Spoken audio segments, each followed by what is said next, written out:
semifinals.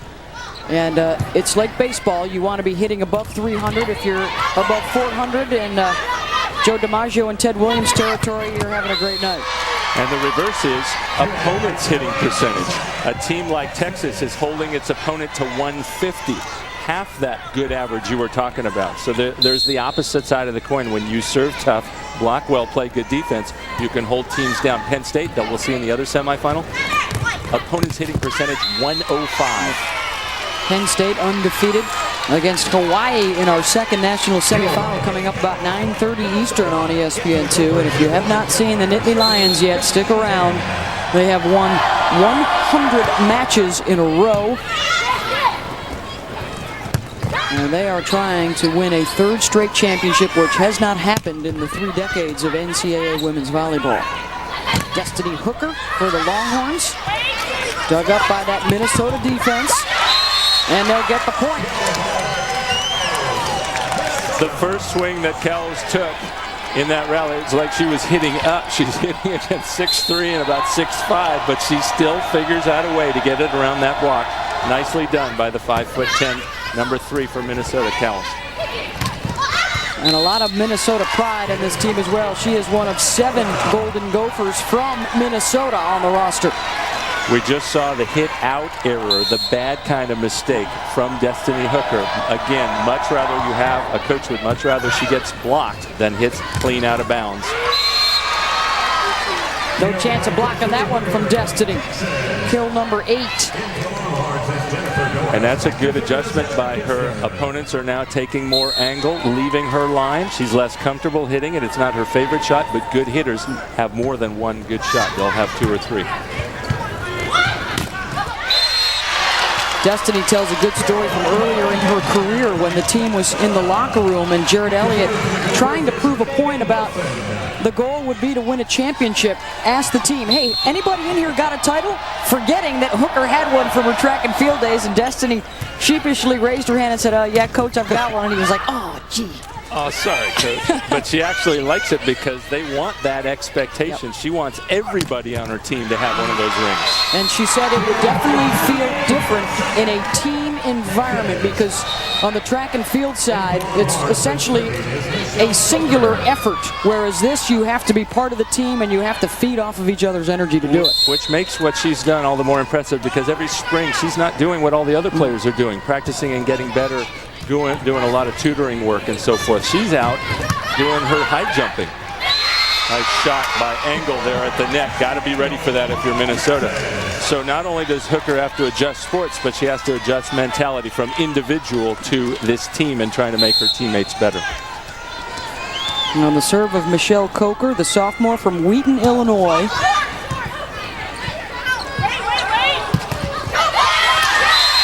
Texas couldn't pop up the block. Point Minnesota. They're on top 5-4 here in the second. Beth Bowens along with 3-time national champion Karch Karai.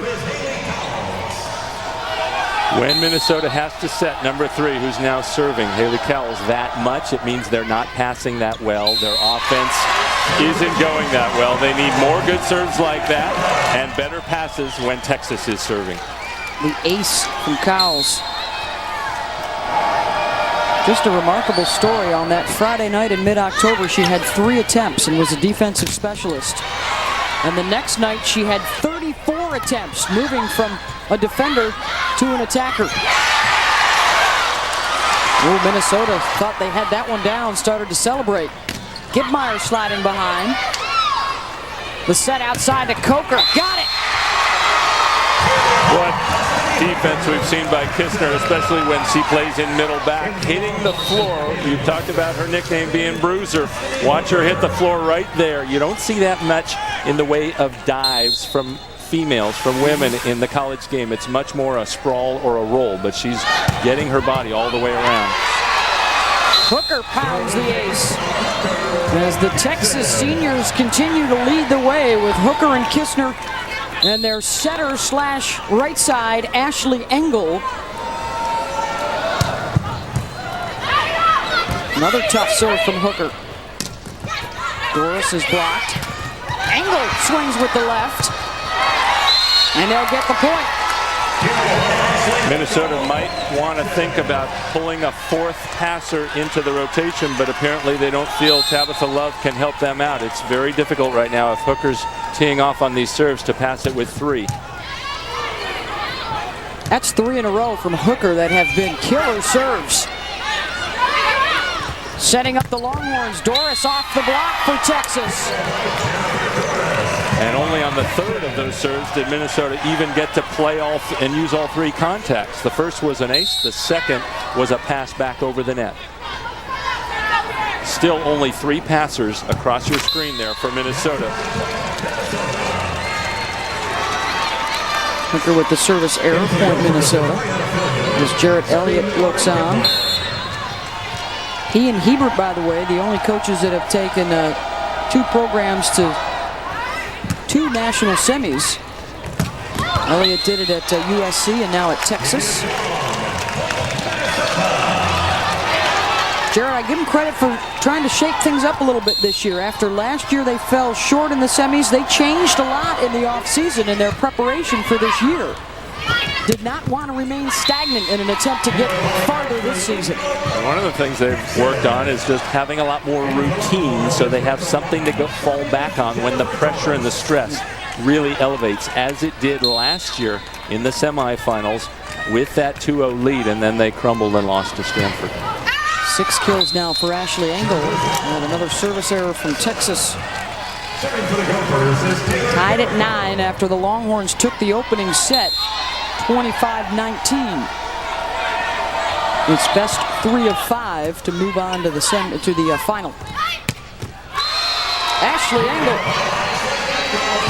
who came in with this senior class her freshman year. Jarrett Elliott called her the program changer. She was the high-profile recruit, and she has not disappointed.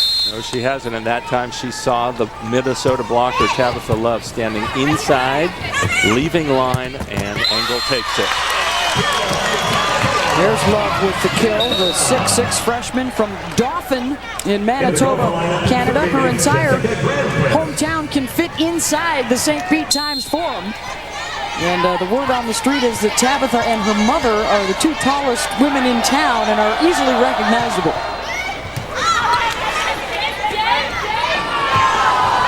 Fawcett with the tip. Minnesota got down to get it. Carrico with the nice play. Engel goes back to Fawcett, a little tight at the net. Back set to Wilson. Out. Point for Minnesota.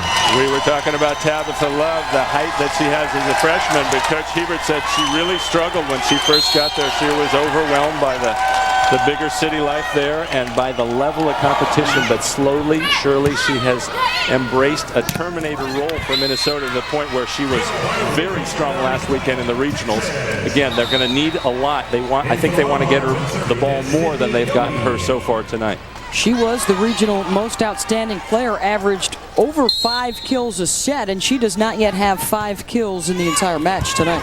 Only 3 for 2 sets.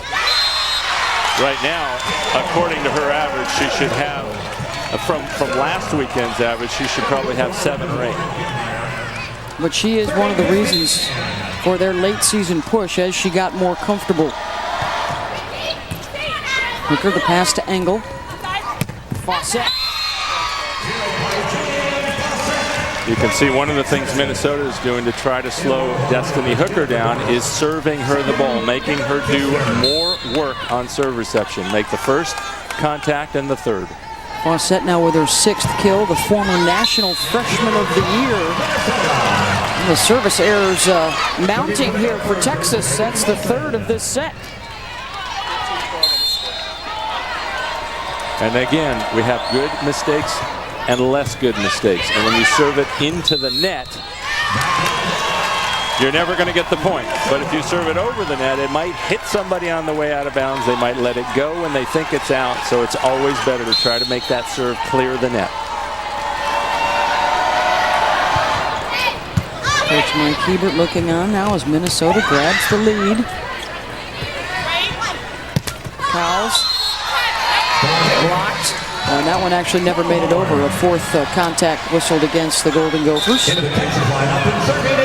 That might have been a good opportunity to get the ball to Lauren Gibmeyer in the middle instead of a 5'10" Cowles on the outside. That's a tough matchup when you have Doris at the net at 6'5" herself, the middle blocker number 8 for Texas up at the net right now also. And she gets the block there. Yeah, Cowles will always be undersized no matter who is across from her.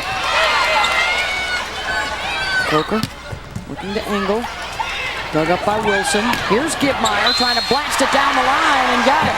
That's what you want to do, and Gibmeyer showing her versatility and her quickness, getting off the net and then running, spreading the offense out. Hebert talked about that, wanting to go horizontal rather than vertical. 5 kills for Gibmeyer, and Minnesota has the lead in the second.